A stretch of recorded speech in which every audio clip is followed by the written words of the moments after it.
UP की राजनीति में उठी नई आंधी, बीजेपी के किले में आई भारी परेशानी। ब्रजभूषण ने बदला सुर और चाल, क्या सपा में होगा अब कमाल। अखिलेश संग बड़ी नजदीकी खास, बीजेपी नेता क्यों हुए उदास। सितंबर अक्टूबर देगा जवाब, ब्रजभूषण बदलेंगे क्या हिसाब।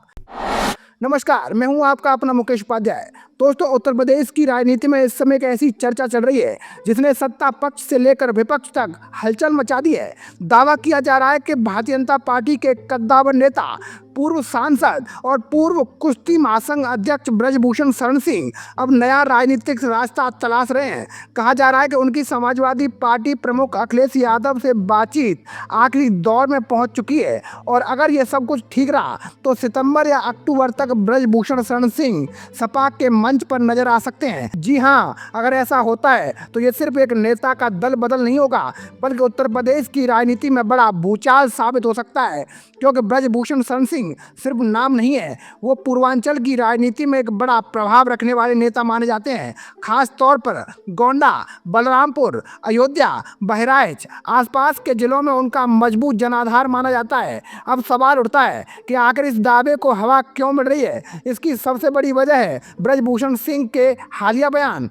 पिछले कुछ महीनों से वो लगातार अखिलेश यादव की तारीफ करते नजर आ रहे हैं और रविवार को भी उन्होंने ऐसा बयान दिया था जिसने चर्चाओं को और तेज कर दिया था। उन्होंने कहा कि जब बीजेपी विधायक अनुपमा जायसवाल अस्पताल में भर्ती थी तब अखिलेश यादव खुद उनसे मिलने पहुंचे। से अखिलेश ने बड़प्पन दिखाया।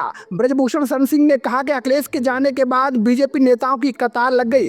दरअसल बीजेपी विधायक अनुपमा जायसवाल बहराइच में विरोध प्रदर्शन के दौरान झुलस गई थी। इसके बाद अखिलेश यादव लखनऊ के मेदांता अस्पताल पहुंचे थे और उनका हालचाल भी जाना था। उनके बाद दोनों deputy CM Keshav Prasad Maurya, Brajesh Pathak, OP Rajbhar, Dharmpal Singh और अन्य नेता भी अस्पताल पहुंचे थे।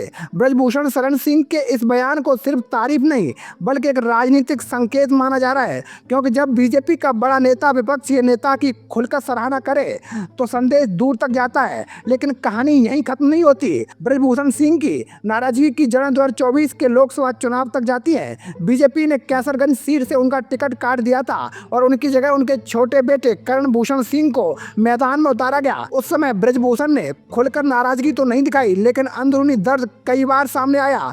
दिसंबर 2025 में एक पॉडकास्ट के दौरान उन्होंने कहा था, मुझे जनता ने नहीं षड्यंत्र ने हटाया है। जिस लोकसभा से बेइज्जत करके निकाला गया, अगर जिंदा रहा तो एक बार लौटूंगा जरूर। यानी साफ है, वो खुद को अभी भी राजनीति से बाहर नहीं मानते बल्कि वापसी की तैयारी में है। और इसी बातचीत में उन्होंने एक और बड़ा खुलासा किया था। उन्होंने कहा था कि जब उन पर हमला हुआ तब समाजवादी पार्टी ने उनके खिलाफ एक भी शब्द नहीं कहा। अगर किसी ने बोला तो अखिलेश यादव ने उसे रोक दिया। मैं इस एहसान को मानता हूँ। यहाँ हमला से उनका इशारा महिला पहलवानों के आरोपों से जुड़ी राजनीतिक घेराबंदी की तरफ था। यानी ब्रजभूषण ये जताना चाह रहे थे कि कठिन समय में बीजेपी से ज्यादा नरमी सपा ने दिखाई थी। और अब आते हैं सबसे अहम सवाल पर, अगर ब्रजभूषण सपा में आते हैं तो उनकी शर्त क्या है। सूत्रों के मुताबिक गोंडा, बलरामपुर और अयोध्या की कुछ सीटों को लेकर बातचीत चल रही है।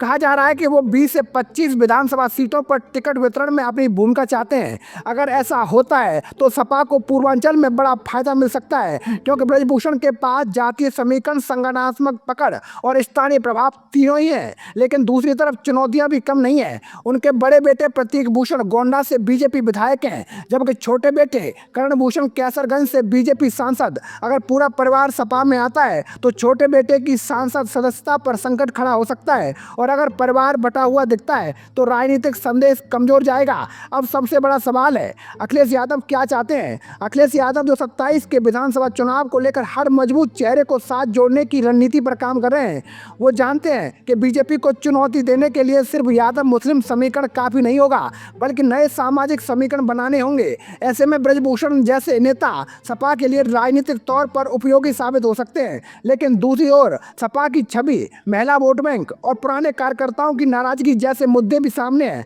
इसलिए अखिलेश बिना सोचे समझे कोई फैसला नहीं करेंगे। अब बीजेपी के लिए भी ये मामला छोटा नहीं है। अगर ब्रजभूषण जैसा बड़ा चेहरा पार्टी से दूर होता है है तो संदेश जाएगा कि बीजेपी में पुराने नेताओं की उपेक्षा हो रही है। खुद ब्रजभूषण ने कहा भी, भाजपा जब बैकफुट पर थी तब पुराने नेता अहम थे, लेकिन जब दिन बहुरे तो कई पुराने नेता किनारे कर दिए गए। ये बयान सीधे तौर पर बीजेपी संगठन पर सवाल माना जा रहा है। फिलहाल तस्वीर पूरी तरह साफ नहीं है, लेकिन इतना तय है कि उत्तर प्रदेश की राजनीति में पर्दे के पीछे बड़ा खेल चल रहा है। अगर सितंबर अक्टूबर तक ब्रजभूषण सपा के मंच पर दिखे तो 2027 की लड़ाई का समीकरण बदल सकता है। अब देखना होगा क्या ये सिर्फ अटकल है या सच में सियासत का नया अध्याय लिखने जा रहा है, क्योंकि यूपी में राजनीति कभी सीधी नहीं चलती, जहां हर चाल के पीछे कई परतें होती हैं। तो दोस्तों, मैं था आपका अपना मुकेश उपाध्याय। अगर आपको हमारी जानकारी अच्छी लगी हो तो कमेंट बॉक्स में जरूर बताइएगा। जय हिंद, जय भारत।